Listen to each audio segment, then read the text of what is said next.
But just hold on. Just hold on, Chair. This is, yes, it is my part. I now propose the question that new clause 75A be part of the bill.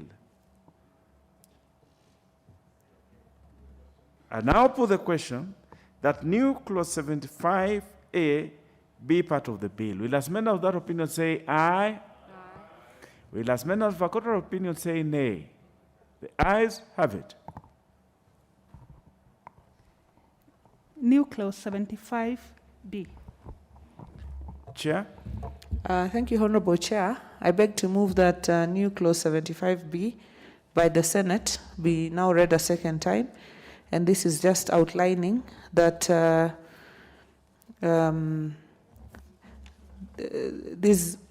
members of the committee shall be paid salaries and allowances as the Cabinet Secretary shall, in consultation with the Salaries and Remuneration Committee, determine. I beg to move.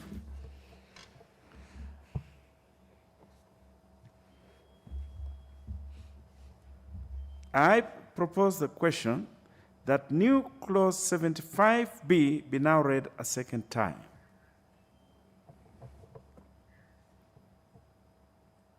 I put the question that new clause 75B be now read a second time. Will as many of that opinion say aye? Aye. Will as many of our contrary opinion say nay? The ayes have it. I now propose the question that new clause 75B be part of the bill. I put the question that new clause 75B be part of the bill. Will as many of that opinion say aye? Aye. Will as many of our contrary opinion say nay? The ayes have it. New clause 75C. Chair? Thank you, Honorable Chair. I beg to move that new clause 75C from the Senate be now read a second time. And this speaks to the issue of conflict of interest. That if you're a member of the committee and you have direct or indirect interest on a matter, then you should recuse yourself and declare your interest and recuse yourself. I beg to move, Honorable Speaker. Chair. I propose the question that new clause 75C be now read a second time. I put the question that new clause 75C be now read a second time. Will as many of that opinion say aye? Aye. Will as many of our contrary opinion say nay? The ayes have it. I now propose the question that new clause 75C be part of the bill. I now put the question that new clause 75C be part of the bill. Will as many of that opinion say aye? Aye. Will as many of our contrary opinion say nay? The ayes have it. New clause 75D. Chair? Thank you, Honorable Chair. I beg to move that new clause 75D, 1 and 2 from the Senate be now read a second time. And new clause 75D1 speaks to the offenses that a person shall not commit in dealing with a committee. So failing to provide information required without justification, fail to provide information within reasonable time, submitting false or misleading information, misrepresenting or knowingly misleading a member of the committee, or interfering with or exerting undue influence on any member of the committee. Those shall constitute offenses. And 2 speaks to what kind of penalty those offenses shall attract. And it will be a fine not exceeding 500,000 or imprisonment for a term not exceeding 1 year or to both. I beg to move, Honorable Chair. I propose the question that new clause 75D be now read a second time. I see interest from the Honorable Undo. Chair, it is a good amendment, but I'm just curious, we probably need a further explanation. Why would matters that will fall under the penal code be included here? Things like assault, threatening, obstructing, those kind of things, Honorable Chair, are already adequately covered in the penal code, and I would really have imagined members of the Senate would have known that very clear. But nevertheless, I find probably the chair could further explain why that was sustained, knowing that very well this is a matter already covered in the penal code. Thank you. I see no other interest in this. I therefore now propose the question that new clause 75D be now read a second time. I then put the question that new clause 75D be now read a second time. Will as many of that opinion say aye? Will as many of a contrary opinion say nay? The ayes have it. I propose the question that new clause 75D be part of the bill. The Honorable Shamala, you have an interest in this? Very well. I then proceed to put the question that new clause 75D be part of the bill. Will as many of that opinion say aye? Will as many of a contrary opinion say nay? The ayes have it. But Chair, I was just wondering on this one, this new 75D that we have just passed, where we are saying without a reasonable cause or a lawful excuse to obstruct or hinder, assault or threaten. Can somebody have a lawful cause to assault or to threaten? But this is the law that we have made. We will move on. New clause 75E. Chair? Thank you, Honorable Chair. I beg to move that new clause 75E by the Senate be now read a second time. And this is just stating that the decree of the committee shall issue its decree, and the decree shall be enforceable in the same manner as the decree of the court. Honorable Chair, on the issue that you're raising, as I said when I was seconding the bill, we did not necessarily absolutely agree with every point the Senate made. But now we just looked at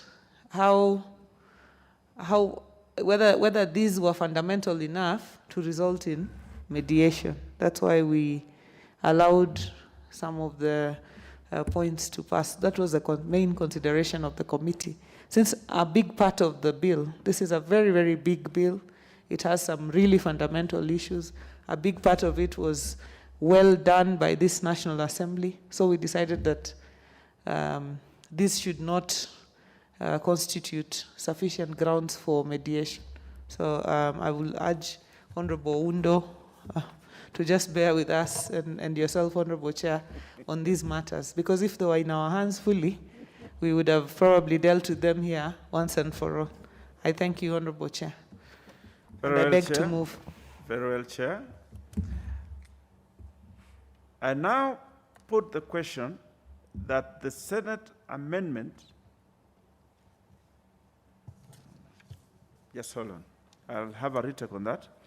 I then propose the question that new clause 75E be now read a second time. The Honorable Wangwe.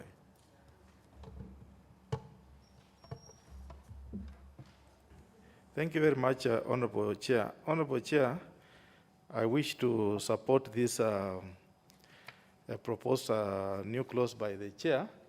However, I'm a bit reluctant, although in the line that the Chair has said, because I'm very much aware that it's only the Constitution that can give powers to either a place or any organization to set up an equivalent of a court. For instance, Article 125, which makes a committee of the House to have the same powers as those of the High Court of Kenya. Therefore, Honorable Chair, in as much as we support this, in line of what the Chair Finance has said, it's important we put our views so that in future, let our voices be recorded. Thank you, Honorable Chair, and I support. The Honorable Oundo. Chair, again, I join my colleague, the majority whip, in really raising concerns on the text and the wording of that particular 75E. I'm not so sure whether the committee, and I need to be appraised because it has been of time, whether the committee is a tribunal to the sense that has got powers of a court of law. If it doesn't, then obviously that amendment is just superfluous and will have no value at all, or it will be just be struck out by any court, because a committee cannot have the power of a court. Probably this is something I'm not so sure if they sought adequate legal advice, or we just say in the sake for avoiding prolonged mediation, let's just, as we say, probably we used to say in computer, garbage in, garbage out. So probably the chair could explain again so that we understand.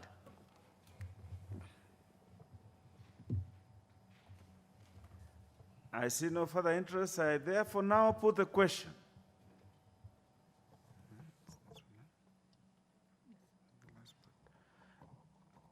I put the question that new clause 75E be part of the bill. Will as many of that opinion say aye? Will as many of the opinion say nay? The ayes have it. But we have done it, Chair. But I hear the Honorable Undo and my brother, the Honorable Wangwe, and of course myself and the Honorable Bunyasi is shaking his head, wondering which court this committee will be equating itself to. Is it the High Court? Is it a tribunal? Is it the Supreme Court? Is it what court? But it is the law that we have made.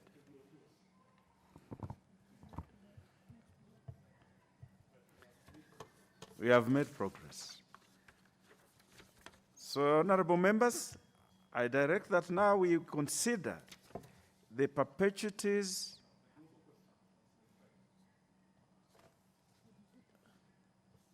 Yes, we have put the questions on each. Yes, we have completed the consideration of the Senate amendments to the Public-Private Partnerships Bill. So it's done. We on 75, we did it on each part. So we have completed it. So we shall now move to the perpetuities and accumulations amendment bill, National Assembly Bill number 24 of 2021.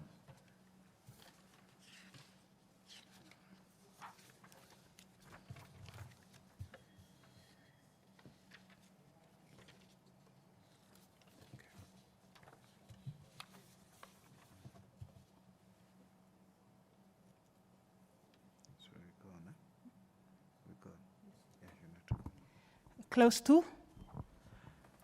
I propose the question that clause 2 be part of the bill. There's no amendment to it. I therefore now put the question that clause 2 be part of the bill. Will as many of that opinion say aye? Will as many of that opinion say nay? The ayes have it. Clause 3. I propose the question that clause 3 be part of the bill. Chair, you have a proposal on this? Thank you, Honorable Chair. Honorable Chair, I beg to move that clause 3 of the Perpetuities and Accumulations Amendment Bill, National Assembly Bill number 24, 2021, be amended as per the order paper. And this is just to provide that any income of the trust that is not accumulated should be distributed. Honorable Chair, the income shall be distributed to the intended beneficiaries. That's the amendment, Honorable Chair. I beg to move.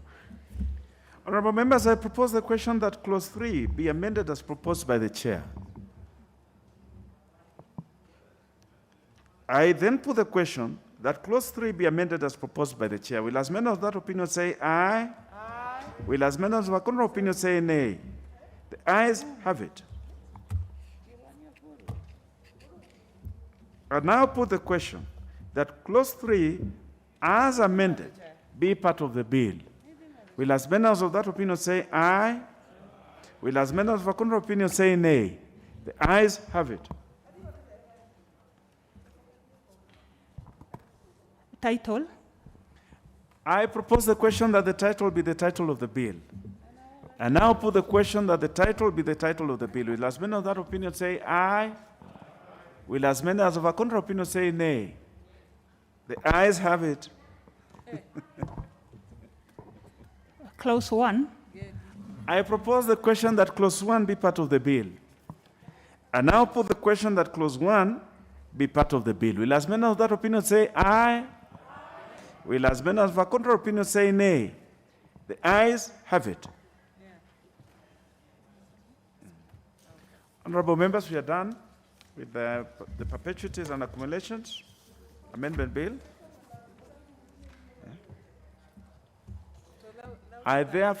We shall now move to reporting.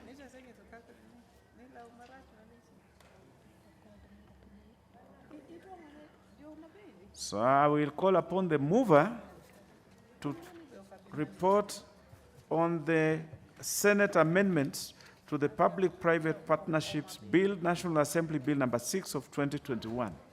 Mover?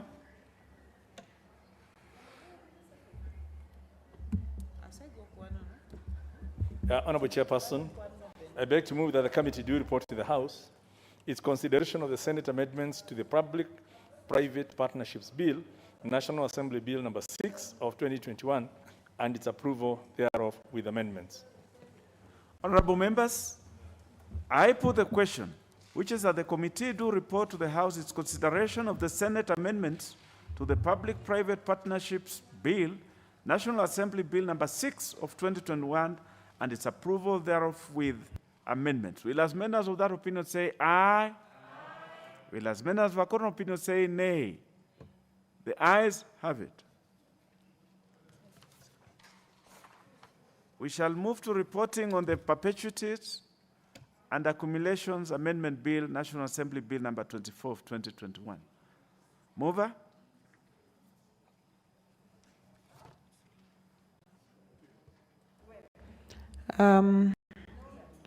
Honorable Chairperson, I beg to move that the committee do report to the House its consideration of the Perpetuities and Accumulations Bill, National Assembly Bill number 24 of 2021, and its approval thereof with amendments.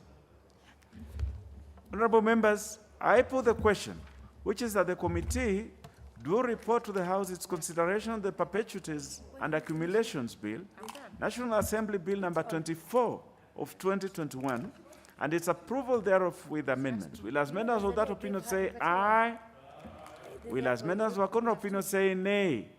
The ayes have it.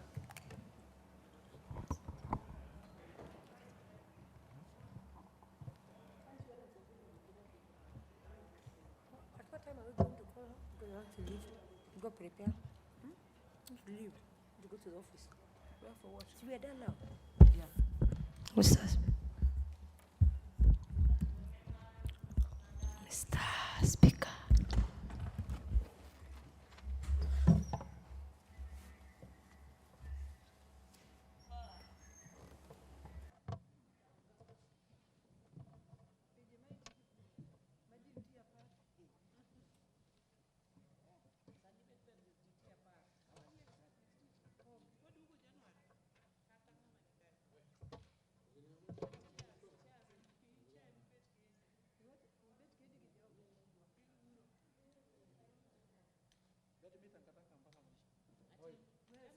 Yes.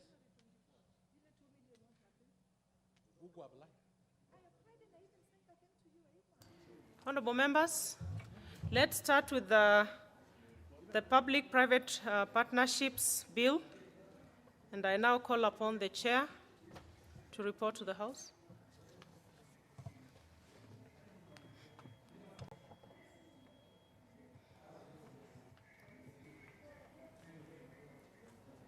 Honorable Speaker, I beg to report that the Committee of the Whole House has considered the Senate amendments to the Public-Private Partnerships Bill, National Assembly Bill number 6 of 2021, and approved the same with amendments. The mover?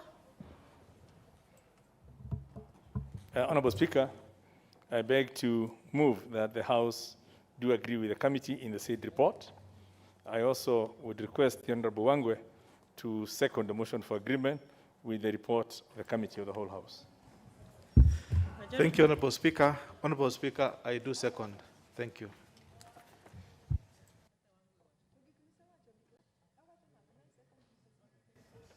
Order, members. Honorable members, I propose the question, which is that the House do agree with the committee in the said report.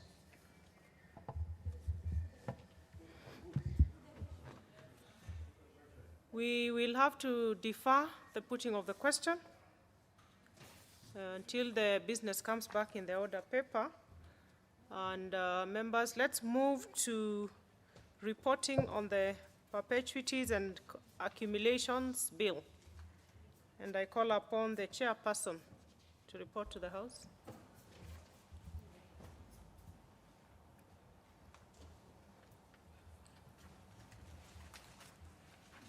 Honorable Speaker, I beg to report that the Committee of the Whole House has considered the Perpetuities and Accumulations Bill, National Assembly Bill number 24 of 2021, and approved the same with amendments.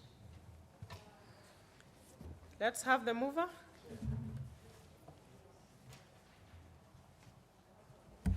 Thank you, Honorable Speaker. I beg to move that the House do agree with the committee in the said report.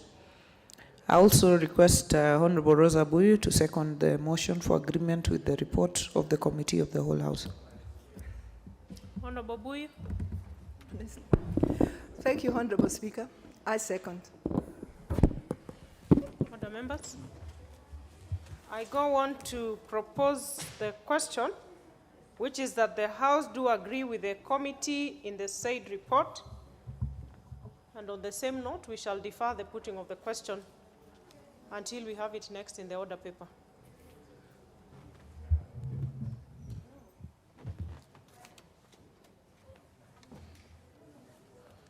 Next order. Order number 12, the Asian Widows and Orphans Pensions Repeal Bill, National Assembly Bill number 29 of 2021. Resumption of debate.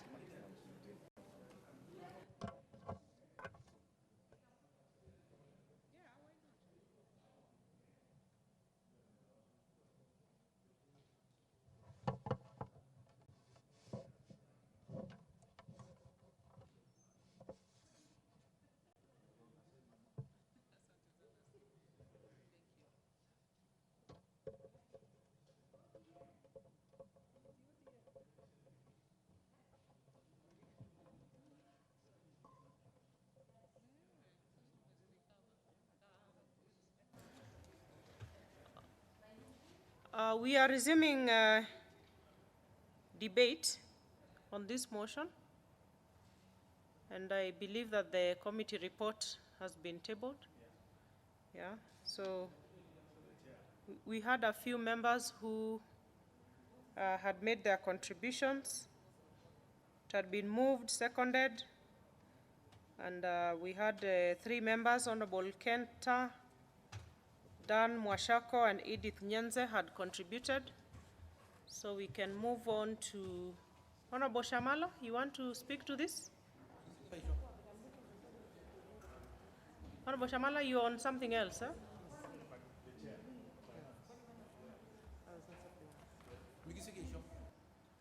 Finance Chair, Honorable Wanga. The Asian Widows and Orphans Pensions. Are you speaking to it? Yes. Thank you, Honorable Speaker.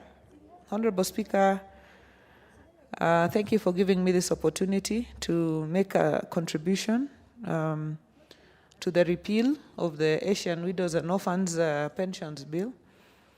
Honorable Speaker, this repeal is long overdue because the Asian Widows, the fund, was a colonial days fund.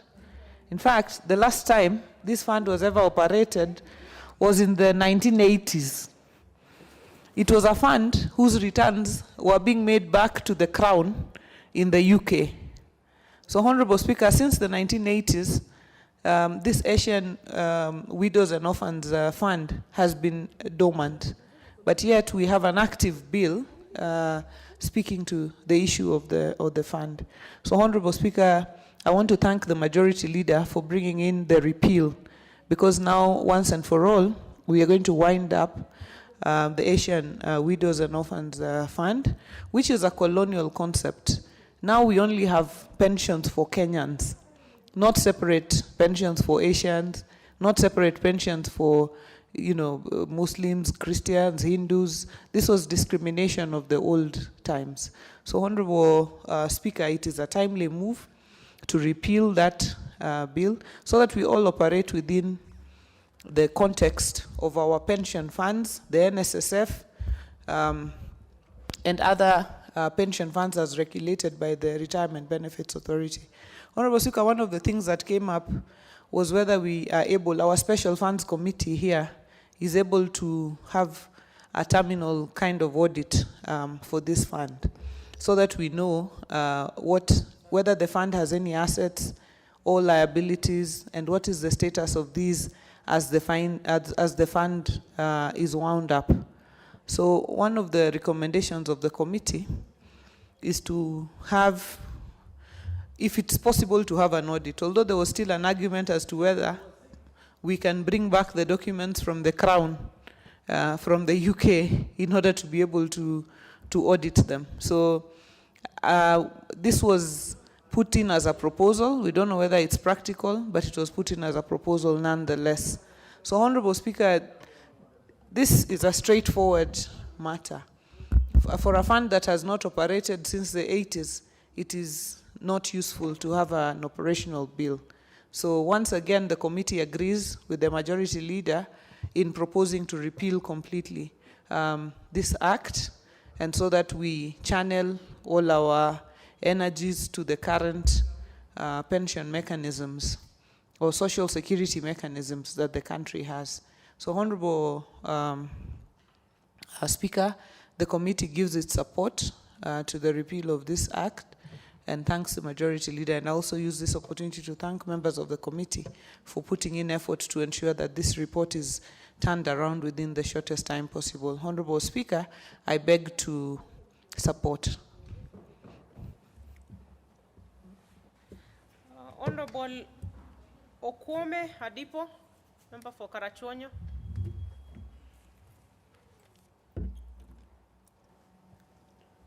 Thank you, Madam Speaker.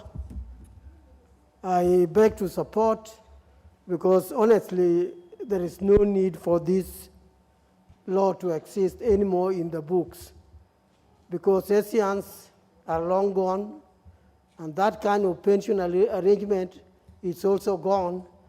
And in addition, we now are RBA taking care of. Honorable Shamala, what's out of order? Because Yes. I heard the Honorable Member of Parliament saying Asians are long gone. There are a lot of Kenyan Asians. The bill is not about a particular racial grouping, ethnic grouping. It is about the pensions fund, as was explained to us by Honorable Gladys Wangwa, which was a colonial instrument, and that Asians of Kenyan citizens, or Asians who live in Kenya, are still here and still can benefit from pension funds within the new frameworks of the law that we have. So it's a sort of a point of information, which I don't know if it's clear to the Honorable Member what the Honorable Shamala is saying. Thank you. But the point I'm making is that we now have RBA, we now have Kenya government making all kinds of arrangements for pensions for the staff. And I therefore support this bill. Thank you. Honorable Sankok.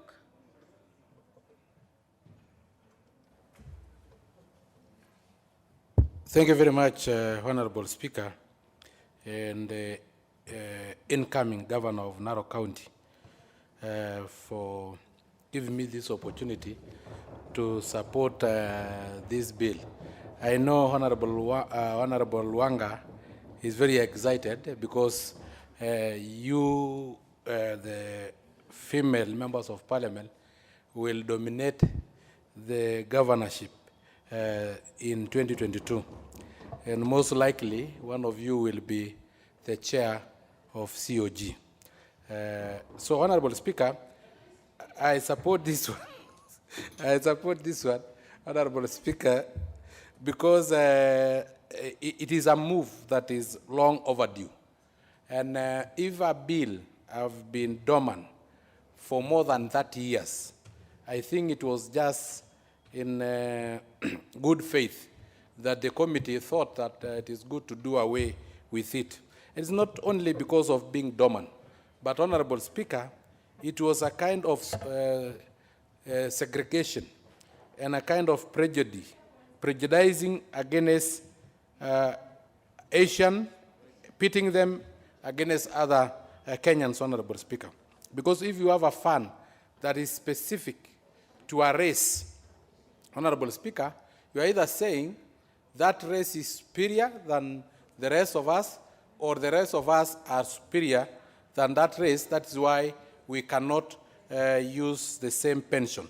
Honorable Speaker, and it was colonial. And you remember in the colonial days, we were, there was a kind of segregation in which even our schools were segregated. There was the African schools, schools for the Africans, there were schools for the whites, there were schools for the Asians, Honorable Speaker.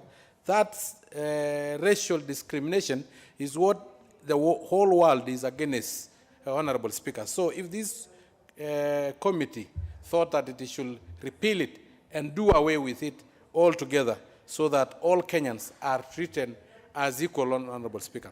In the colonial days, Honorable Speaker, even toilets were kind of, there was segregation, Honorable Speaker. There were toilets that were only used by the whites. Now those which are used by the African, Honorable Speaker. Still, when you go into pension, Honorable Speaker, and put a race that it is, this pension is only reserved for this race, Honorable Speaker. It is a prejudice, and we should all be up in arms against it. Honorable Speaker, what I want also to know from the committee, and I'm sure Honorable Gladys Wanga is listening, the incoming governor of Homa Bay, if there is any amount of money that was left in that fund, if it is there, then what will we do with such an amount of money?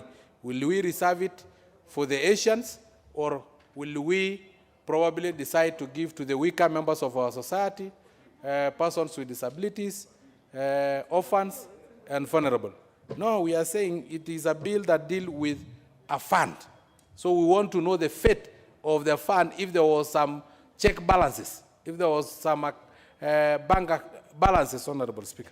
Honorable Speaker, we should know how then the transition will happen when there are bank balances, because once this bill is repealed, it is no longer a bill, it is no longer an act, it will not govern anything. So it's just in good faith to be able to know if then the bank account is reading zero, then we have no problem with it. Honorable Speaker, lastly, we will like Kenyans to learn from this bill as we repeal it and throw it away. What was the import of it? What was it doing?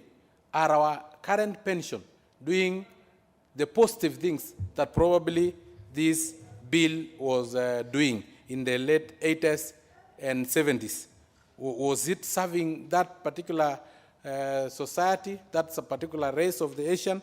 Can it now serve all the Kenyans so that we don't lose some very important points from a bill just by repealing it? Honorable Speaker, with those remarks, I do support. Honorable John Bunyasi. Madam Speaker, I support the proposed repealing of the bill, but I'm completely horrified at either our very short memory or lack of research. The arrangements that led to this were part of the architecture of our Lancaster Conference. And later at independence, for those communities that opted to take British citizenship, the agreement was that their pensions would be guaranteed on the other side in Britain. And they gave this management of the pension payment to crown agents. The fact of the matter is that over time, the amounts were so small that the cost of the crown agents was exceeding the value of the pensions. I can appreciate all those reasons why you should wind it down. But let's not go on record in the National Assembly of this Republic to say the things we are saying. It shows that we haven't really thought through. I know that people are quite young. They were not there. They can't do it from memory. But we should do research. And I think that whereas we should indeed pursue the timely transitioning of this pension, because I remember when I was on the Public Accounts Committee some years back, when they attempted to go and do a review, many of the pensioners were either not traceable or they found the pension so small. Some had like £5 or something, and the cost of getting to London somewhere was much greater than that. So there are many good reasons why it should be wound down. But for heaven's sake, let us do it in a manner that's consistent with its background. And I think to do that also, there may be need to get an orderly transition between the government of Kenya and the government of the UK. It's not for the reasons of segregation that it was put there. It was that at independence we agreed on everybody to choose where they want to go. So I really think we should do this in the context of why it was set up. Thank you, Madam Speaker. Honorable Akinyi, member for Kisumu. Thank you, Madam Speaker, for this opportunity. Madam Speaker, the Constitution of Kenya makes every Kenyan, regardless of their gender, regardless of their age, regardless of their anything, equal. Madam Speaker, under the Constitution, more so the 2010 Constitution, we are all equal and governed by the supreme law of the country, which is the Constitution. Madam Speaker, there is no way that in the place of this country, we could have a law that discriminates or a law that's specific for a certain group. Madam Speaker, in this moment of the great movement of Kenya, movement of unity, movement of nationalism, movement of oneness, also dubbed as Azimio la Umoja, you cannot have any law or any specific law that is just tied to one group in this country. Madam Speaker, because of that, I stand to support the repeal of the Asian and Orphan of the Asian Widows and Orphan Fund. Thank you, Madam Speaker. Honorable Launda. Thank you, Honorable Speaker, to give me a chance to contribute to this bill. And probably let me take my colleagues, as Honorable Munyasa has done, on a journey of history. At independence, there was fear and antagonism and uncertainty whether people of a certain race would remain in Kenya or not. And I think during part of the negotiation for independence, those who did not want to remain in Kenya and had served the crown for many, many years were allowed to relocate from Kenya, and that goes with their pension. Having worked for the country for many years, that went with the pension.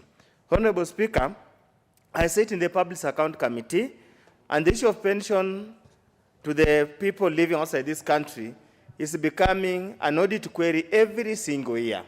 For the simple reason that, first of all, tracing the beneficiaries or the dependents is not easy. It has been a problem, and the amount being paid as pension is so meager, so negligible, to an extent that the cost of administering the fund far much outweighs any charge on the consolidated fund. So it has always been an agreement all along that as we try to put into place a more robust pension management scheme, the pension schemes that do not make economic sense should be wound up, or an alternative way is found to ensure that we proceed. That's why I want to join my colleagues to state that there must be some kind of orderly transition as we repeal the beneficiaries who still benefit by virtue of having served this country in various capacities before independence do not get denied what is due to them. So therefore, we do hope there could be a provision in the bill to provide for a transition period where everybody should be able to get their funds. Honorable Speaker, I think it's wrong for any members to insinuate that this particular was favoring a certain category of Kenyans. It wasn't. It's a historical matter that needs to be put in perspective so that all of us understand the genesis of the bill and why it's being repealed. With those few remarks, I support the repeal of the bill. Honorable Manje.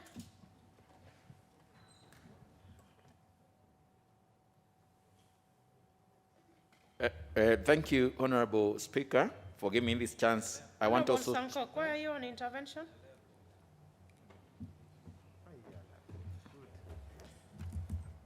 I'm rising on Standing Order 53.3.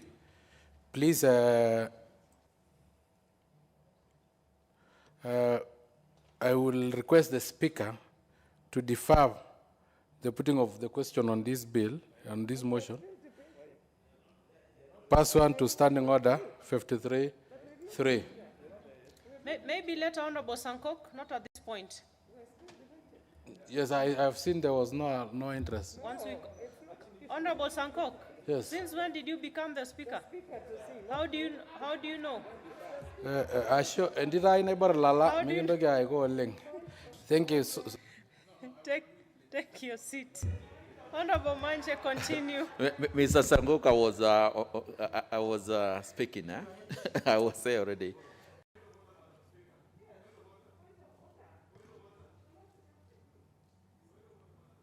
What is it, Majority Whip? Thank you very much, Madam Speaker. Madam Speaker, the standing order in this House gives us direction that we only have 2 languages that is known for us. And the Honorable Sangok spoke some very advanced English or foreign language, which looks almost like a Maasai language, almost, Speaker. Is it in order, Madam Speaker, to proceed and be answered in that direction? Thank you, Madam Speaker. I don't know what you said, but just to remind you that the only languages you can do is English, Kiswahili, or sign language. And you need to stick to that. Now let's have Honorable Manje continue without interruption. Thank you, Madam Speaker. I want also to support this committee on repeal of Asian Widows and Orphans Pension Bill and say, because of the time lapse, I think it has stopped serving the purpose that it was effected for. Because at independence, that's when this bill was enacted to effect the payment of pension for those who, the Kenyans who decided to leave, to go other parts of the world. And it has been distributed through our embassies. So with the time, this kit has become small, and also tracing the beneficiaries has become a big issue. So if you check our books of auditors, there has been an audit query every time because of this inability to trace the beneficiary. So I think it has been overtaken by event, and therefore it is the correct time to repeal this act so that at least we can use acts that are effective and that are efficient. Also, because of the emerging issues, you know, when you are living in a different country, for example, London, you'll find that the shilling compared to the dollar on the other side is becoming weaker as you continue. So due to that, it is becoming negligible and that not cost effective. So I support this repeal. Honorable Shabir, member for Kisumu East.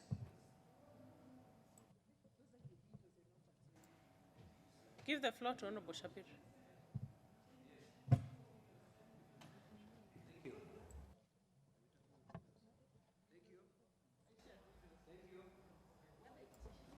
What's happening? You can use the one behind you. Just look behind you. Turn it on. Which one? Hello? Yes, Madam Speaker, I wish to address this issue of the widows and the Asian widows pension. Firstly, you know this one, since the last... Is that microphone on? Can hardly hear. My Honorable Shabir. understanding is that the last real transactions took place in 1980 something. Since then, there have not been real transactions on this particular fund. Yet, there is a board sitting somewhere and being paid all those 22 years or 24, nearly 40 years. And we want to understand, what is this particular thing doing? You see, my grandmother used to get a pension through the Crown agents. So we know we are repealing this, which is very important we are repealing. But at the same moment in time, Madam Chair, Madam Speaker, we need to know, when you're repealing this thing, whether we can have a final audit of what has happened, not of the transactions, but at the final audit. You know, when I was a mayor, Madam Speaker, towards the end of a particular session and before the others, that was the most dangerous time, where a lot of assets were disappeared and a lot of things were happening. So while we are now repealing this act, we must ensure that there is what we might call in accounting terms a finalization or a termination audit. I know the majority leader knows what we're talking about. But the other thing we need to know is, have these people been ghost workers for the last 40 years? And do we need to understand who has been sitting on the board when there's been no transactions for nearly 40 years? So this is the sort of waste that we want to clear out. Yes, we're repealing it, it's very good. But we must also look and see whether we've done the right thing. Apparently there is some money still in that account. Who is utilizing that money and how it is being, who's allocating it, whether it's been budgeted for every year and for what reason. So, Madam Speaker, it is very important that we get to the bottom of this. Repealing it is the easier action, but this action must be implemented together with a termination audit to see whether people have taken advantage of this particular scheme that has been moribund for 40 years. Thank you, Madam Speaker, sir.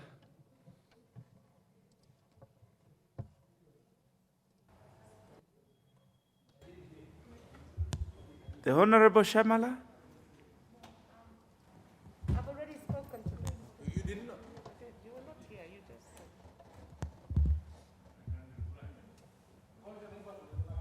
I see no further interest in it. The mover to reply.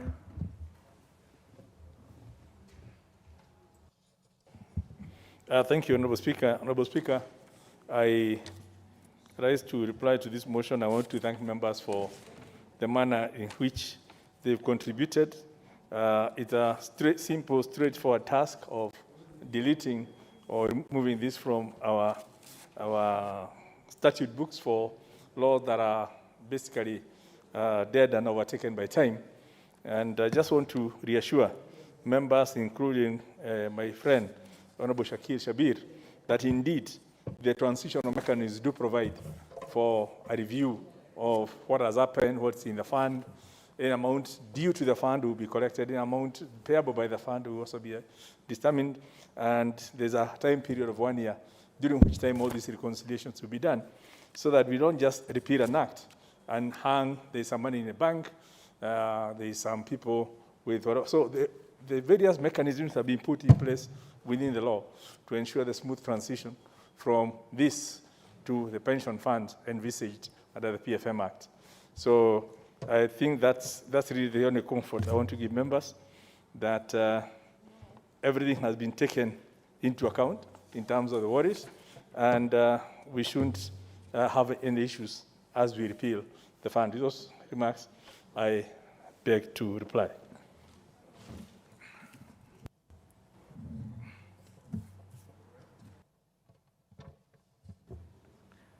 Very well. I direct that the next steps in regard to this business will be undertaken when the matter will be set down on the order paper, and direct that we move on to the next business on the order paper. The County Government's Grants Bill, Senate Bill number 35 of 2021, resumption of debate. Honorable members?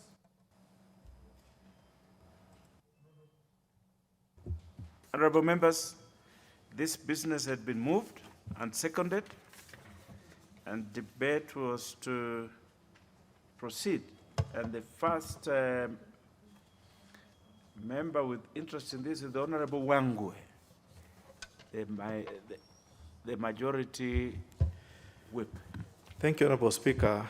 Honorable Speaker, I rise to support the County Government Grants Bill, Senate Bill number 35 of 2021 by the Committee on Budget and Appropriation.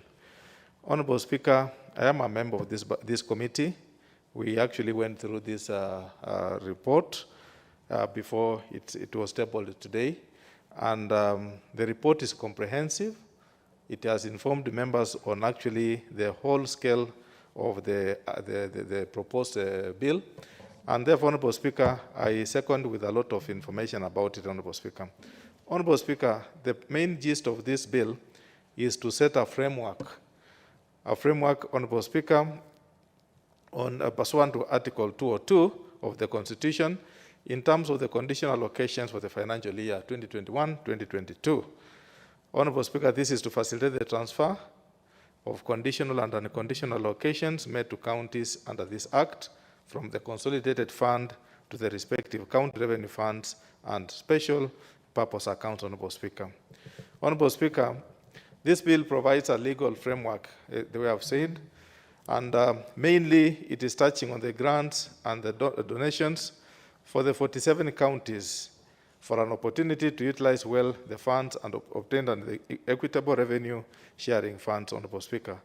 This being such as operational and staffing issues inherited from the defunct local authorities, as even they look into the strategic issues that will enable them to raise their own revenues in an efficient and effective manner.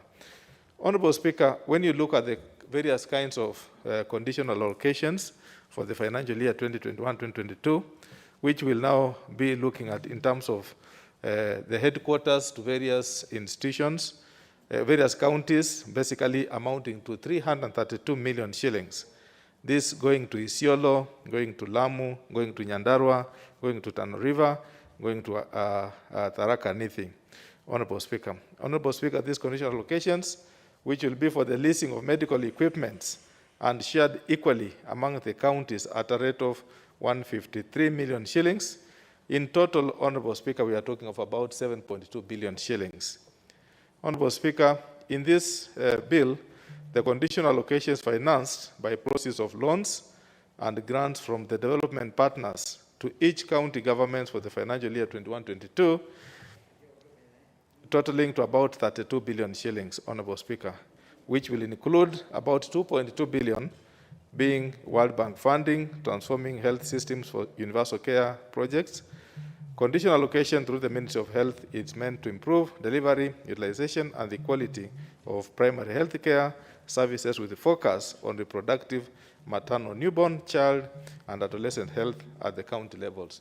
Honorable Speaker. Honorable Speaker, there was various public participations which we have read in the report. And the report, Honorable Speaker, for my colleagues, maybe it was tabled this afternoon. It's in the table room. So I just want to remind my colleagues, please access the report which is available in the table room. We actually interrogated the Council of Governors. We interrogated the Control of Budget. We interrogated the Commission on Revenue Allocation. We interrogated the National Treasury. And the bill grants that shall be released, the bill grants shall be released to the county revenue funds account upon compliance with the conditions set out by the National Treasury for the fund. Honorable Speaker, there are issues which we have highlighted in the report, which is important that, Honorable Speaker, members get to be aware of, that the bill, if passed as proposed by the Senate, would be against the Justice Makau ruling on petition 252 of 2016 on 3rd December 2020, Honorable Speaker. 2, the clause shall also make it an annual bill should be removed. The clauses that make it an annual bill shall be removed. This will enable the bill to provide for disbursement of conditional grants to counties pursuant to Article 207 of the Constitution, Honorable Speaker. We also observe that the bill provides for the procedures for implementation, reporting, and accountability of the funds, including the roles and responsibilities of various institutions, Honorable Speaker. Honorable Speaker, in conclusion, I would want to make suggestions through the committee that we shall be also, the committee will be looking at the various amendments, Honorable Speaker, which have been, have come which are showing up in the bill, that we'll be proposing in terms of the title of the bill, in terms of the clauses number 2, the object of the bill, and we shall also be requesting some deletions, Honorable Speaker, of some various other clauses which are to align with the Constitution as per the observations we have made, Honorable Speaker. Therefore, Honorable Speaker, this bill is also going to help, in summary, facilitate the National Treasury to facilitate the agreements between the county governments and development partners, and this shall be tabled in Parliament before inclusion in the budget policy statement. Honorable Speaker, that position has been missing, and if it can now be adopted as proposed in the report, Honorable Speaker, to correct the bill and align it with the Constitution and the PFM Act, Honorable Speaker, it's going to be a good thing, and it will be enrich it for perpetuity, Honorable Speaker. Finally, the additional allocations, Honorable Speaker, with respect to loans and grants, the National Treasury shall include in the budget policy statement the indicative amounts to county governments on loans and grants. Honorable Speaker, as we do this, it's also important to inform the county governments that, Honorable Speaker, whereas this House appropriates funds to them, it's important that they also proceed, and when they are doing their budgets down in the various counties, Honorable Speaker, allocate the same funds equitably, not necessarily to be equal, but Honorable Speaker, let them distribute the funds in terms of allocating the funds equitably across the county. Let's not witness some skewed kind of allocation in terms of our political belonging, so that those which, the areas, for instance, the wards, which are not aligned to a particular governor, end up not getting the funds, Honorable Speaker, just because they speak a different political language. It's important to note that this is not county funds, this is Kenyan funds, which has been gained from the consolidated fund, and the consolidated fund, Honorable Speaker, gets money from the taxpayers. And we don't separate taxpayer from where KRA collects the funds. Therefore, we need to see a replica that from the national government, rolling down to the county governments, let the counties observe equity, not equality, Honorable Speaker. With that, I support the bill. Thank you very much. The Honorable Undo. Thank you, Honorable Speaker.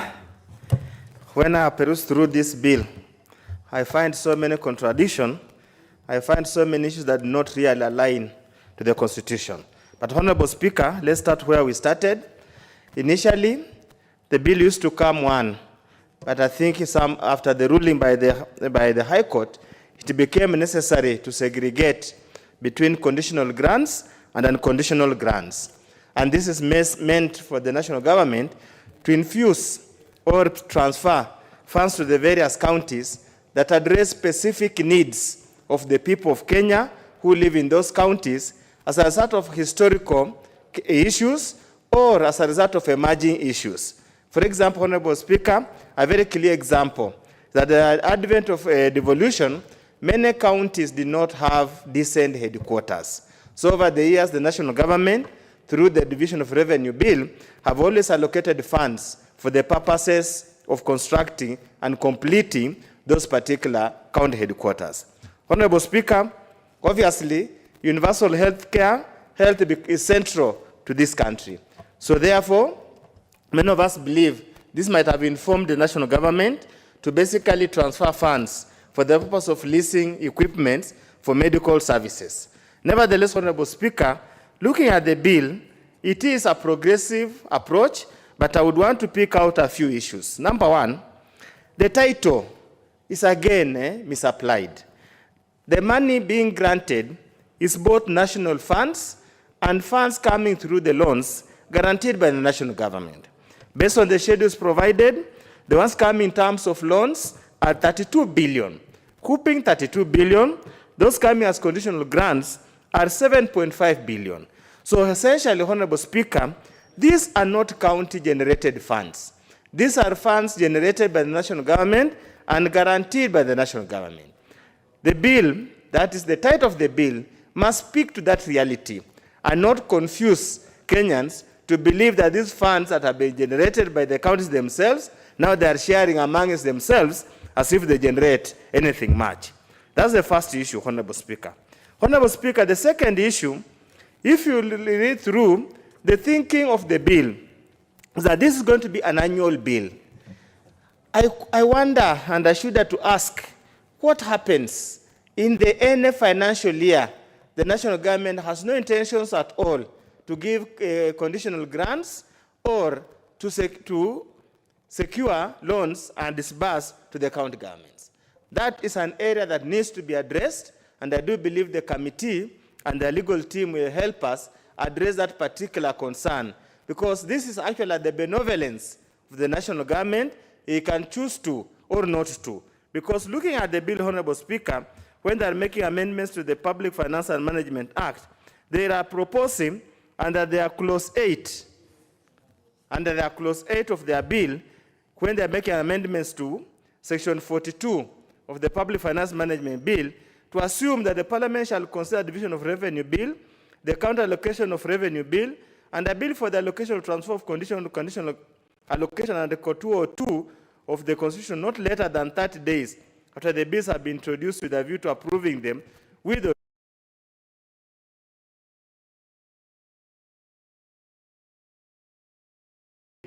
by the committee that is handling this matter. Honorable Speaker, the interesting part, and which I think is progressive but not progressive enough, is the requirement for the national government and the respective county governments to have an intergovernmental agreement for the purpose for the transfer of the funds. It provides various procedures, and a curious one is that the agreement must be approved by the respective county assemblies within 14 days. We wonder, are they 14 sitting days or 14 calendar days? That needs to be clarified. But the most curious part, Honorable Speaker, is that after it has been approved, that's when it's subjected to public participation. I wonder which comes first? Is it public participation before approval, or approval, then public participation? Then public participation will be just be a facade or a charade, because addition will have already been done. But the main omission in this bill, Honorable Speaker, is the lack of accountability. The amendments being proposed by Senate provides no room for accountability. These are government funds, national government funds, allocated by the by this House, by the National Assembly, making no provisions whatsoever for a way to account for these funds. That is actually setting an extremely dangerous precedent, where these county governments will enter into agreement which they have no intentions to enforce and misuse the funds. As Honorable Angwe has said, there are many cases in this country where funds are devolved to the county governments, and because of political differences or because of future political consideration, funds are only spent or utilized in one particular constitutional sub-county to fulfill certain political goals. Honorable Speaker, one of the obvious cases that we'll have to do, we will have to amend to require that there must be some form of accountability to the national government as they account to the Senate. Yes, there's a provision to submit reports to the budget, control of budget, but the control of budget only deals with the matters during disbursement, and not how the funds are used. What happens is that the government has guaranteed loans from various places, and yet the funds are misused or not applied for what was provided for in the agreement. So there must be a provision for review or monitoring and evaluation to confirm that the funds have been utilized. So there must be such kind of an arrangement that we must put in place. Honorable Speaker, as I conclude in support of the bill, of course with subject to amendments later, is just to make two issues. The main intention when serious political leaders in this country fought for devolution was to make devolved units the engine of development. Honorable Speaker, if you do a simple rundown, that has not been achieved. We have pumped into devolved units billions and billions of money, but what you see on the ground, as they say, things on the ground are different. So therefore, Honorable Speaker, as we continue to improve the management and disbursement of funds, we must put in mind what is value for money. Are Kenyans getting value for money? Or will it be in the best interest of the national government, instead of giving these funds as conditional grants, they use our line ministries to implement specific projects that affect or benefit the people that are supposed to benefit, the same way we have done with the CDF. Honorable Speaker, if you go to many constituencies, the projects and the works of CDF stand out very, very clear and outshine the works of county governments, yet the county governments get colossal sums of money. Second, Honorable Speaker, it is important the county government, as we give conditional grants, as we give disbursed loans received, they must also up their game and literally collect internal revenues. There is so much proliferate, there's so much loss in various cesses and levies they are allowed to collect. It was never meant that the county governments will solely depend on national government to fund their activities and their programs. Many times, you hear county government staff have gone without pay. If you meet them, you ask them, what do you do with the collections that you get from markets, cattle dips, mortuaries, and the rest? They simply say, we never know where that money goes. And this is where the Senate should have trained their eyes, spend all their time in policing and supervising and oversighting the county governments. Instead of wasting time doing things that are not theirs, wasting time trying to fight the National Assembly when they have no powers at all to fight the National Assembly. Finally, Honorable Speaker, the issue of corruption, values, and integrity. We must continuously infuse in our county governments because they hold a specific and a very serious position in our county. If BBI had gone through, 50% of the national funds would have gone to county government. 50% requires for us to see value for money. With those few remarks, Honorable Speaker, I support.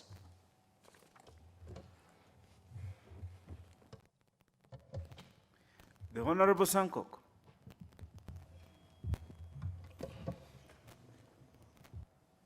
Thank you so much, Honorable Speaker, for giving me this opportunity to also palm my voice into this very important bill and report, Honorable Speaker.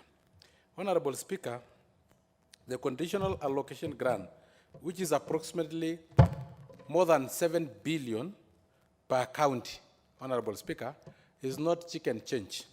It is money that should go with a lot of condition by the national government, set so that they should be followed, lest we continue having what we are seeing in county government, where 80% of all the money that they collect and receive from the national government go to payment of salaries and go for what we call recurrent budget. Sometimes public participations, recurrent budget in terms of office operation, having sodas, having tea, Honorable Speaker, and local and international travel, Honorable Speaker. And that is why we are not seeing value for our money, Honorable Speaker. We are not seeing, as the Honorable Ounda said, Professor, that things on the ground are different from the much that we have been allocating to the county governments, Honorable Speaker, in that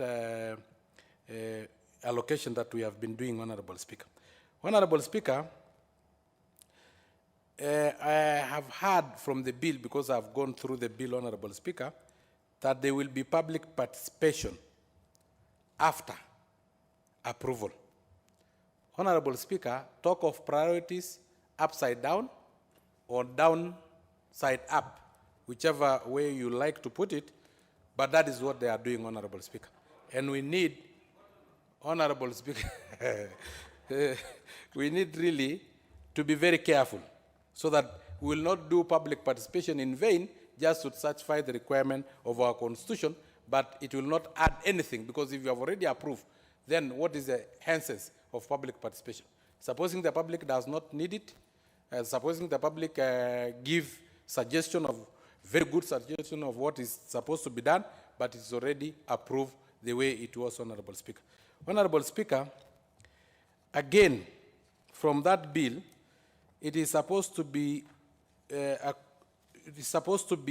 yearly or annually, Honorable Speaker, meaning the county governments will be at the mercy of the national government. The national government may decide that this year they will not, they will use their muscles, tyranny of numbers in the National Assembly or in the Senate, so that then the bill is not passed. So they will not receive the grants, Honorable Speaker.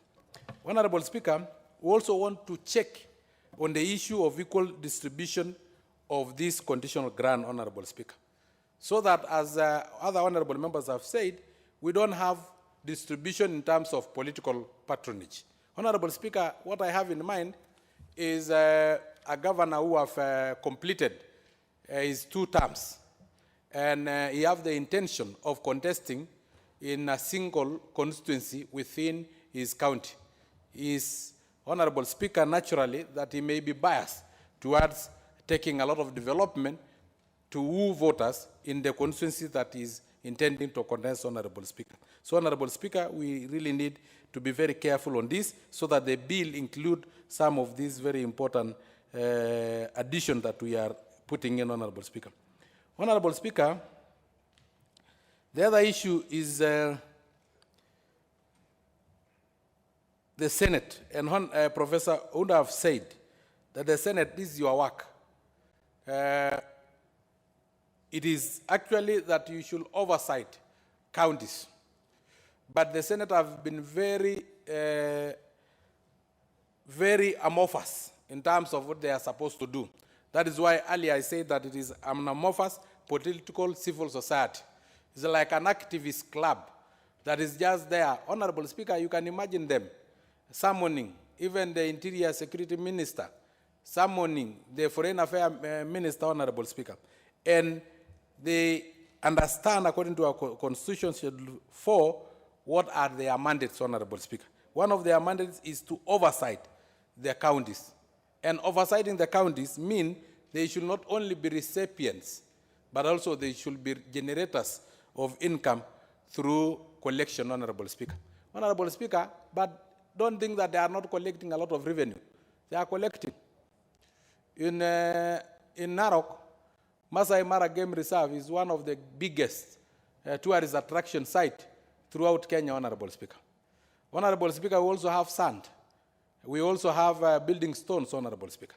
But Honorable Speaker, what have happened is that they make official receipts, which is 10%, 80% receipts, 80% of the receipts are made in River Road, where then they will be collecting revenue and are not remitted to the banks, Honorable Speaker, and they don't reflect. And that is why when you ask why they are going without salary, Honorable Speaker, and yet they collect a lot of money, as Professor have said, from mortuaries, from cattle dips, from marketplaces, Honorable Speaker, from business licenses, Honorable Speaker, from those lorries that transport sand and the tourists that visit some of these tourist attraction sites. Honorable Speaker, you may not know where this money goes to. So I think the Senate have a whole big enough work in their hands, Honorable Speaker. They have a full tray, but they decide not to perform their duties. Instead, they now want to compete with the National Assembly. Honorable Speaker, and I think that one they cannot, because the Constitution is very clear. So, Honorable Speaker, with those very many remarks, I support, but again, we need to sit down in the committee of the whole House so that we can input in terms of amendments so that we have a very good report that is not a report from our brothers from the Senate who may not be able to do much research and who don't know their work. Honorable Speaker, we should show that we are the upper house and that we understand and we know our work and we know what is good for this country. With those very many remarks, Honorable Speaker, I support.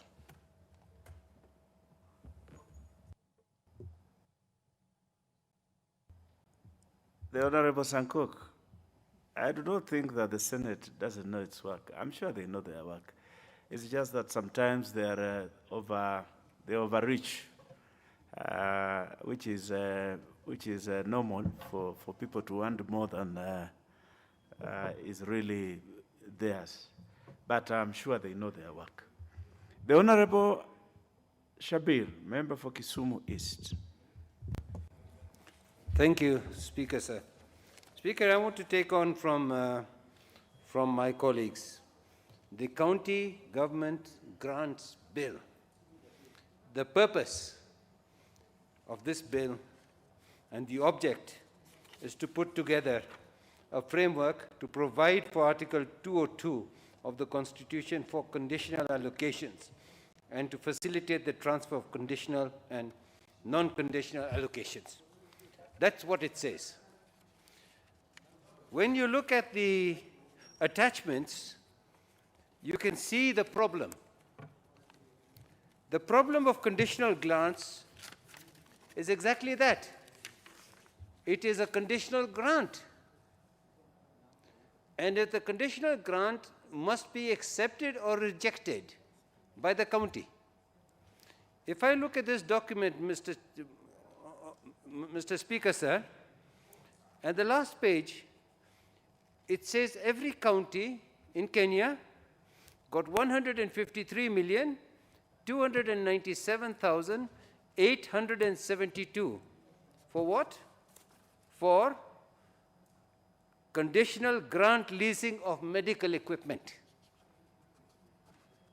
Now, this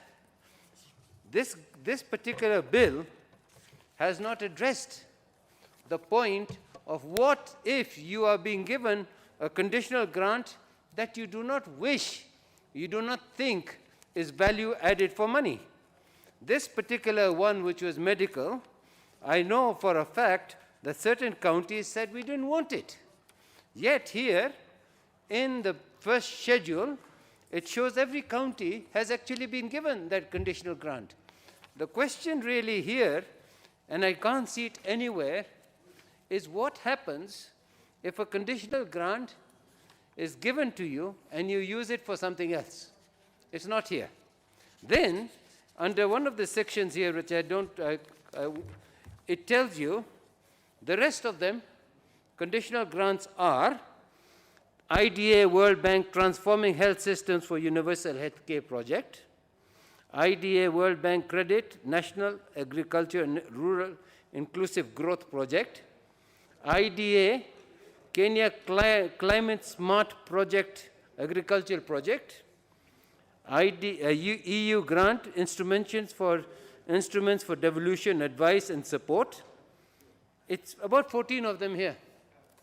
Does that mean that, say the World Bank sends you money for transforming of health services or systems, and you as us as Kisumu County feel that this conditional grant that you're giving to us does not match the needs of our county?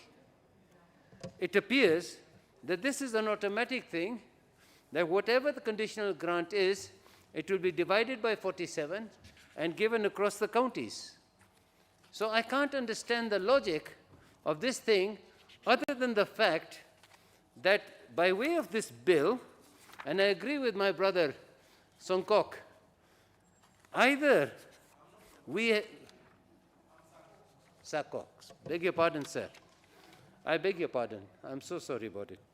I share that concern The concern is, maybe I don't understand this bill, but this bill literally is just laying out conditional allocations and giving the organization, giving the county no particular say, and all it is saying is this books, they will be given to you without going through the single account, what is it called, the conditional, it should be through, without going through the consolidated fund for the respective county. Now the consolidated fund, for whatever problems we have with it, it has one strength. It has control mechanisms, and it has issues that can be followed through. I am wondering whether this special grant system is going to bypass that consolidated fund. Do we have mechanisms to make sure that we do not get something like the Aurora Dam or other things just allocated through the system to the counties? I'm being sort of facetious. Let's say that the World Bank comes and says, we are going to give you so much for climate change. So you divide that money for climate change by 47 counties, the way they have done health. Does that mean that there is no mechanism for understanding the needs of the county? There is no mechanism for saying that this is how we should do it? There's no mechanism for deciding what is value for money? The consolidated fund has that mechanism.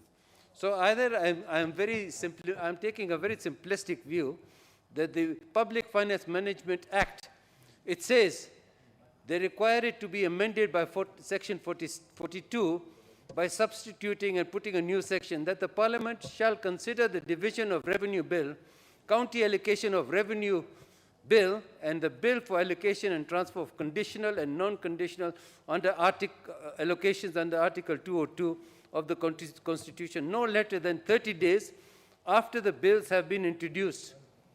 So we understand the first one, division of revenue, and this has been the main, but where does it come? Where does this conditional grants come in? It is a bane. We don't understand, and it's been a big problem between this House, and the majority leader will understand more than I will, between this House and Senate.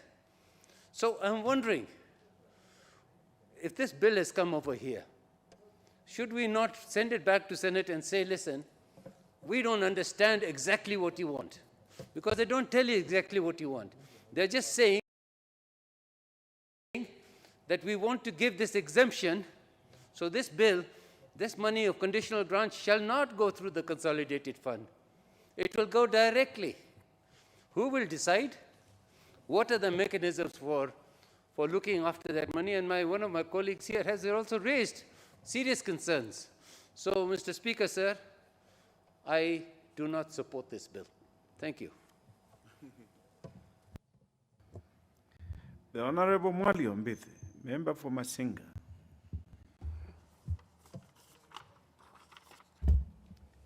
Thank you, Honorable Speaker, for this moment that I've been able to get the bill. Although I've not read about it so much, but I understand how this conditional bill works. And I would like to just point a few things in my support. Conditional allocation means additional resources allocated to the county government apart from the normal budget which they have. I happen to interact with some conditional grants given to some of the counties for some specific projects that those counties are undertaking through those conditional grants. And the good part of these conditional grants is they are controlled by the giver. If it is the European Union, they will specifically send a coordinator for that account, and that account is normally not operated by the normal government officers who are able to even transfer the funds. This man is controlled, it is not transferable. They cannot even divert this money to another project. It is only when the European Union, for example, signs off for the project that the project can be paid. So to me, this additional grant which is being proposed is a good idea, because the money that the national government is giving the counties, majority of it is going to the recurrent expenditures. And therefore you find there is nothing, or there is very little that they are able to do in terms of development. So if, for example, they give a grant, the World Bank, especially when they are saying they are giving for universal care, then they will appoint their own people, and that universal care will be able to be developed, so that it will take it together with the government funds. It will complement what the government is giving, and therefore I think this is a good bill. If only it can be passed, and we vote for it, and maybe with a few amendments on the controls, it will be able to help our counties. It has been very difficult for our counties to do any meaningful development. I take an example in my constituency. The county government has only been able to do only 3 boreholes since I was elected in 2017.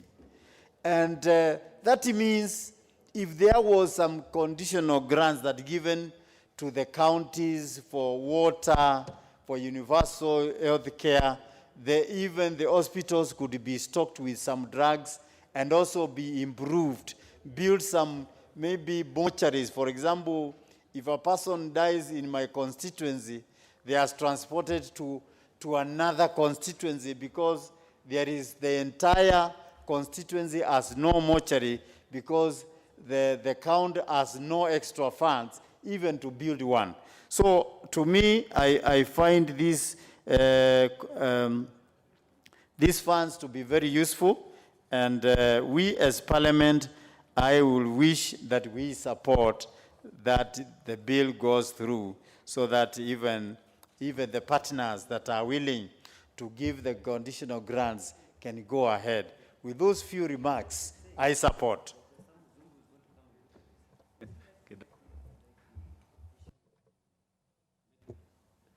Leader of Majority. Thank you, Honorable Speaker. Honorable Speaker, I rise to support this bill and to thank the Committee on Budget for having quickly considered this bill over the weekend. I know, even from the discussion by members, it raises a number of issues that will need to be brought at the Committee of the Whole. And hence, it's good that at least we record our appreciation for the work they've done. From my reading of this bill, it raises, basically, it is twofold. And the first thing is attempting to approve in retrospect what was done through the Division of Revenue Bill of 2021-2022 earlier in the year, when we passed it and we said, this is the money that goes to the counties as conditional grants, and this is the money that goes to national government. Why Senate wants to do that, I'm yet to understand. Because as the ruling the Speaker did allude to was very clear, the Senate has no powers on appropriation of money. That is a power that is resident in this House. And in any case, we already appropriated that money. So when I see that one of the objects is actually to appropriate money for 2021, 2022, and they even go ahead and schedule at least I see mischief, and I see the Senate is probably trying to start the appropriation process through the back door, so that come next year, they will then do another one for 2021, 2022, 2023, and put some other figures and force us to agree with them. So I think there's something that we need to agree upfront, that you don't put in law that this law will apply for this year and this amount unless it's an appropriation bill. And we already have the appropriation bill that gave effect to the budget for 2021, 2022.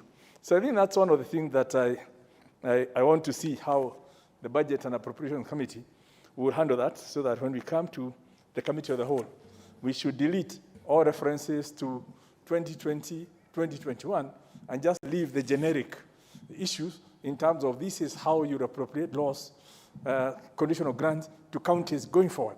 We cannot go back to history because we already have a law that covered that. And I really can't see what rationale they would have, because we are not in a vacuum. This House already appropriated this money.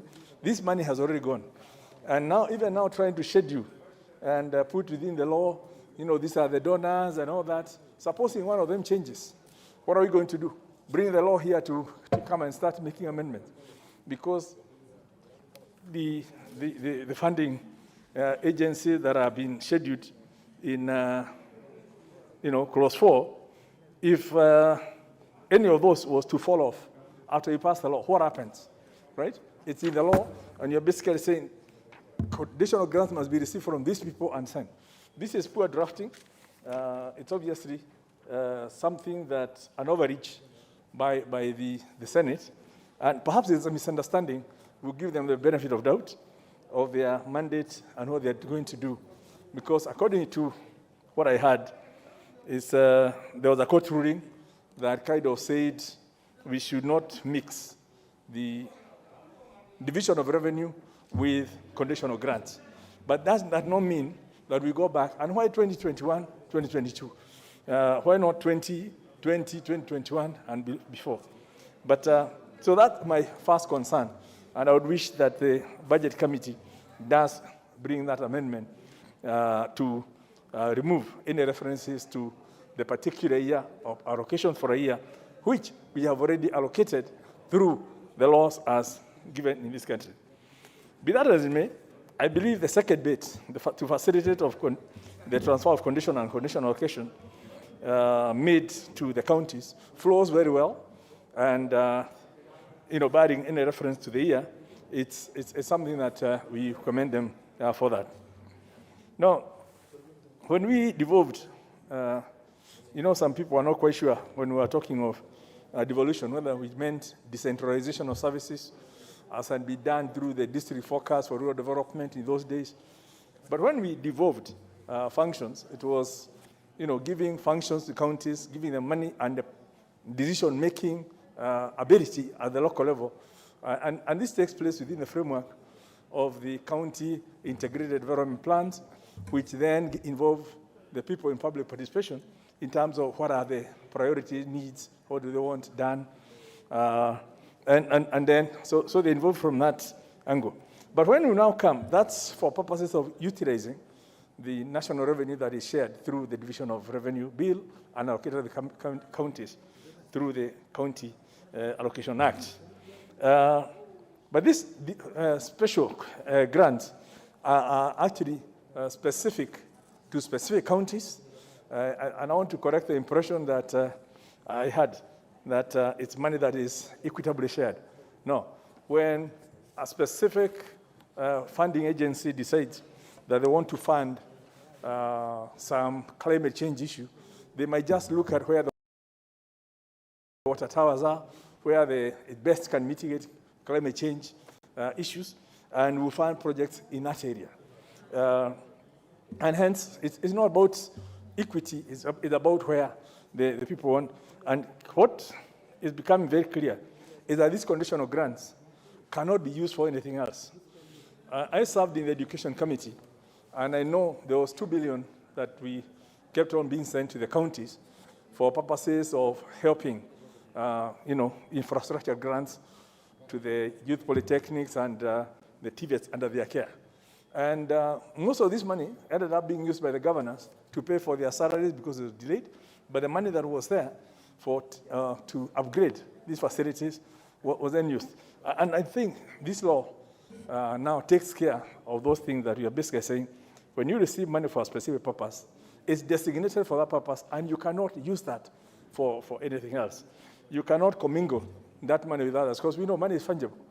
If you take money from this pot and you put it together, you will not be able to see whose money, which money from which pot is in a combined pot.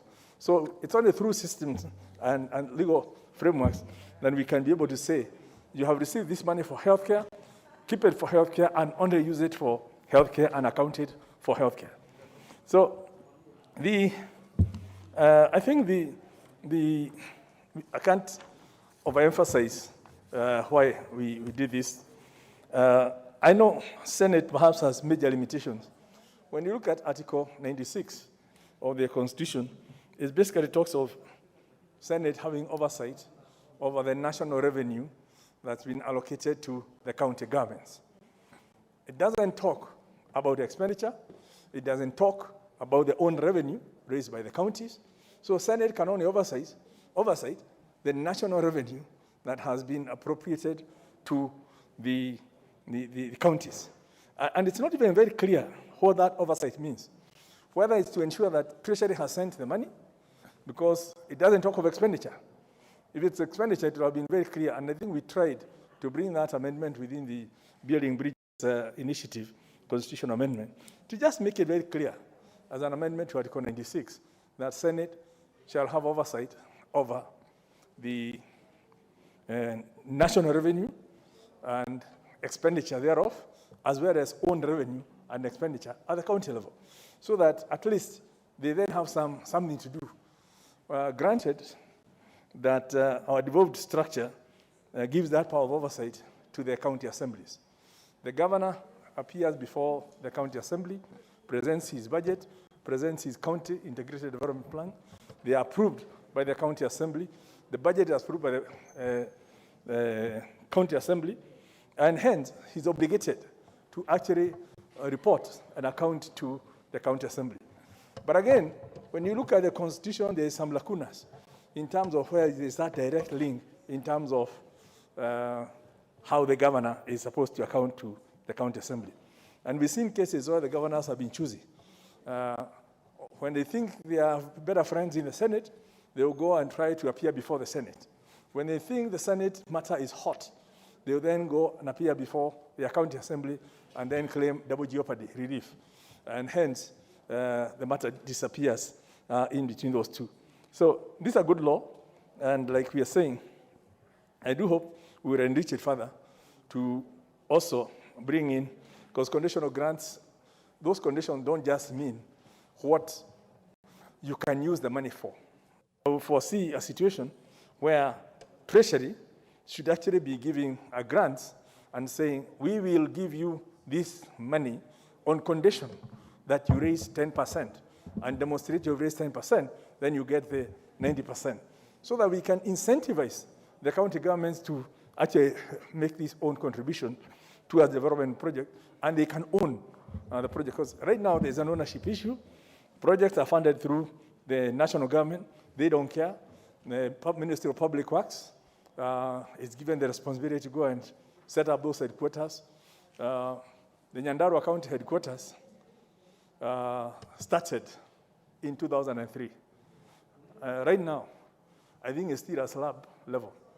Now, we are talking of 8 years, 2 governors, and it's still being done. They are still on some temporary accommodation, which tells you there's a big issue, either because of frustration, the coordination between what the national government is doing and what the county government is doing, and contractors keep on, leaving site and everything else. We've seen this working, these conditional grants working very well within the road sector, with the roads that are co-financed by KERA, and I don't see why we can't have the same thing happening on the mega projects, including on the managed equipment scheme that seem to have some issues that I don't want to get into. That's for other people to tell us.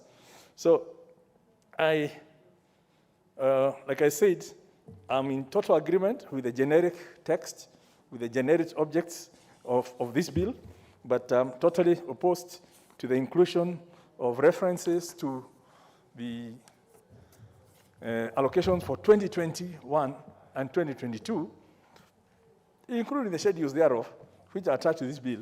And I'm not sure why we want to do them again when we already did the same through the division of revenue bill and they were captured in the CARA. So I would want to ask the budget committee to actually clean up that for us so that we pass this generic law, which will be used next year, and whatever happened in the past has already happened. In a case we don't pass laws into retrospect, we end up with more court cases, and I'm not sure that's what we want to get ourselves into. Or, better still,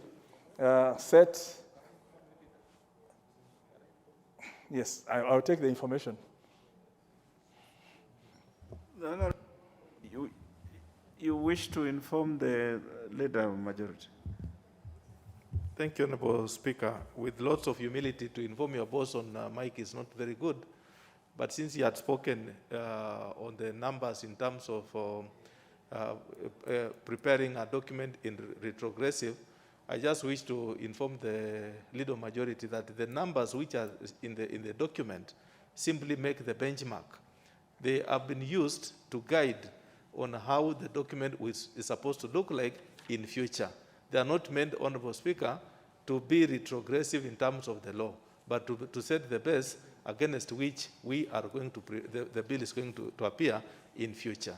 Thank you, Honorable Speaker. Yeah. Thank you. Thank you for the information, but be that as it may, when I now look at, clause 4, I'm not sure whether we are saying that World Bank is obligated to finance the agriculture and rural inclusive growth project into the future, or indeed that the German Development Bank will finance the drought resilience program into the future. I think there are some things, if they wanted to give by way of example, we probably don't need examples in the law. That can be done in regulations. But we can do a generic law and ask that the regulation be done in terms of those schedules, so that when you look at a law, it tells you when this happens, you do this.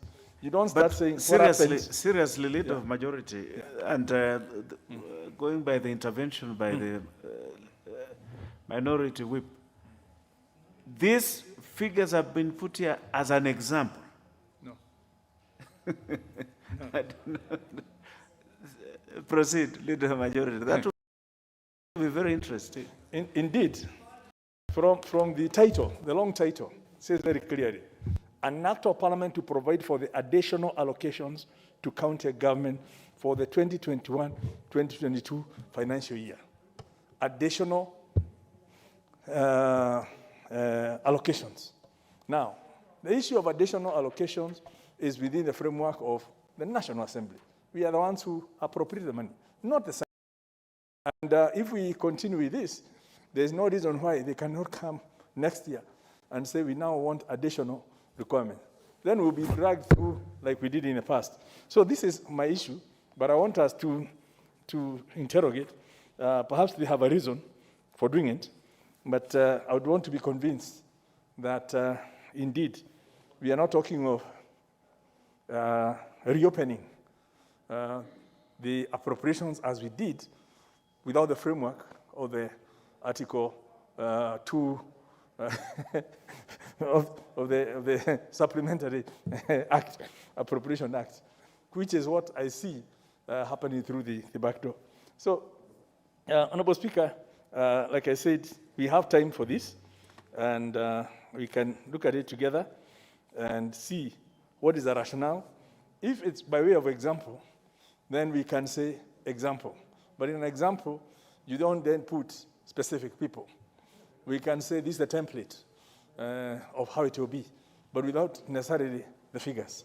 Because the figures will change year in, year out.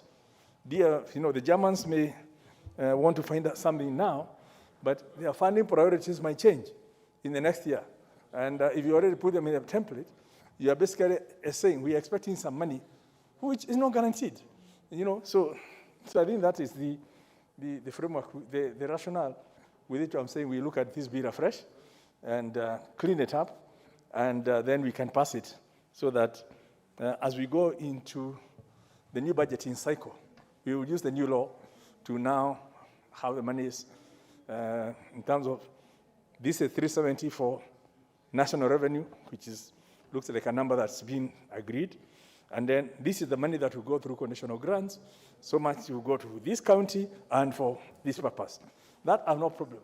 But in terms of the attempting to put figures in 2021, 2022, and then pass it within a law, then we are basically saying, supposing the county of Nyandarua received less, and we are now telling them, Parliament has passed, you should have received this. They'll be asking for more money, yet we have not appropriated or even shown where that money will come from. So that's the spirit of my discussion on this.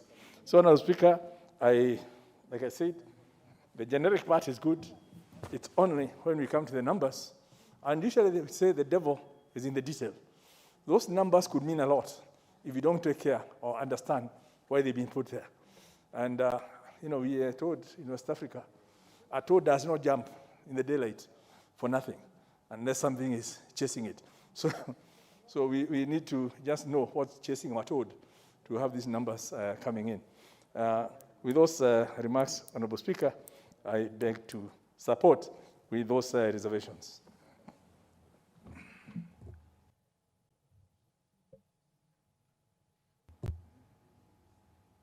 The Honourable Kathambi, Member for Njoro.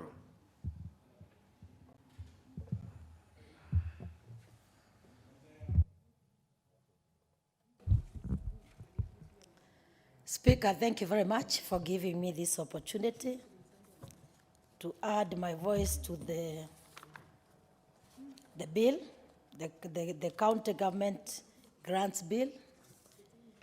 Speaker, let me start by appreciating the committee on budget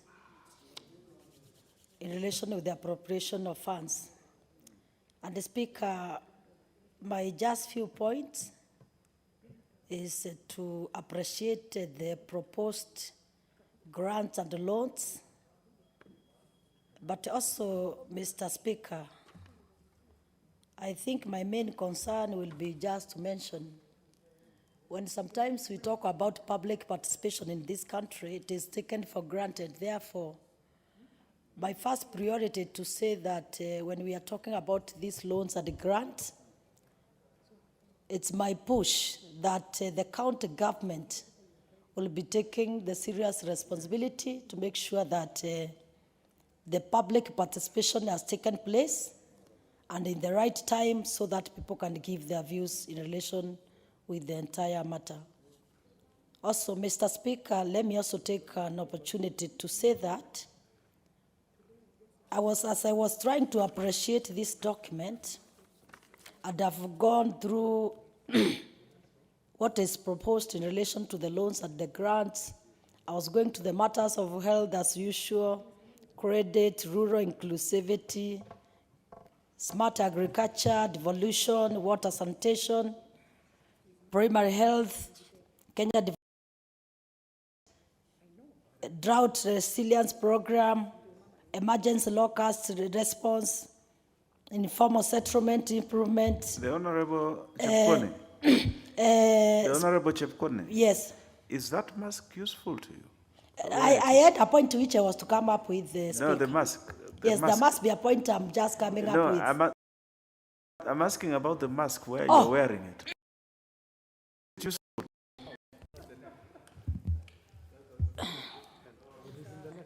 But Speaker, I thought I'm safe and everyone is safe because I have kept a very long distance. Actually, it's not even 1.5 meters. I've kept around 2 meters away. And the Speaker, to add on that, I'm fully vaccinated. Therefore, I'm so safe if you can allow me. The Honourable Chepkone, let me just say this. It is not about you being vaccinated. It is just about keeping the others safe. It's not. It's about everybody. So the protocols are still applicable in the House. So we keep on the masks. But proceed.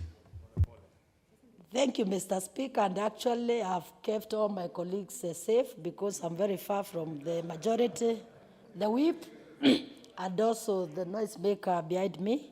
I've kept a lot of distance. Thank you, Mr. Speaker. When I was going through, though you have interrupted me, I was going through what is proposed for the loans and the grants, and I still have a lot of interest that. In the future, we have to look another dimension as a country. There is a global communication in relation with climate change in the world, but actually, most of the document, I don't see anything. The mask is really interfering with me. There is a concept of climate change, Mr. Speaker. Climate change has become real in the world. We have seen a lot of impact in our own country. Right now, northern part of Kenya, pastoralists are suffering with the livestock dying, lack of water. Mr. Speaker, when it rains in this country, there's a lot of floods, there's a lot of landslides, there's a lot of climate change impact in the country. We have seen a lot of deforestation, which has affected the rainfall cycle in the country, therefore also affecting the food security in the country.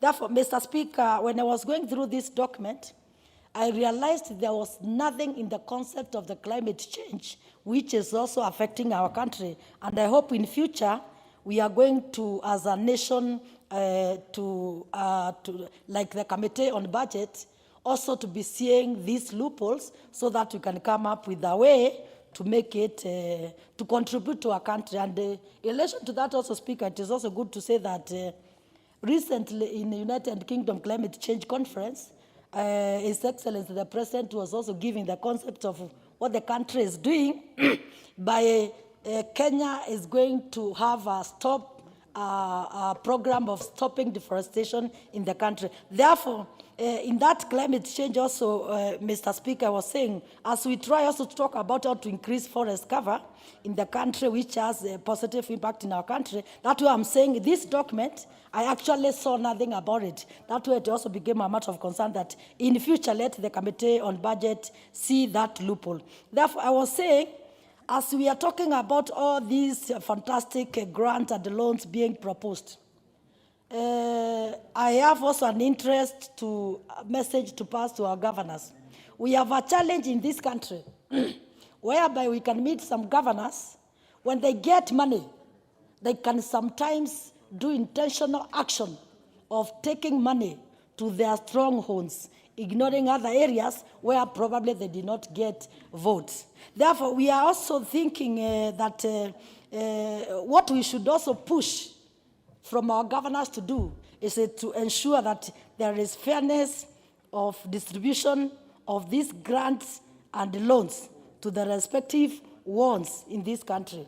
And on that basis, Mr. Speaker, I'm also proposing that we should also have a very clear mechanism to ensure that the conditions set is totally agreed and followed to the letter. Because sometimes we have conditions which sometimes are bad because of some reasons. Therefore, if we have such specific money for specific items, we would propose that let the governors be pushed to ensure these kind of funds are followed the right conditions.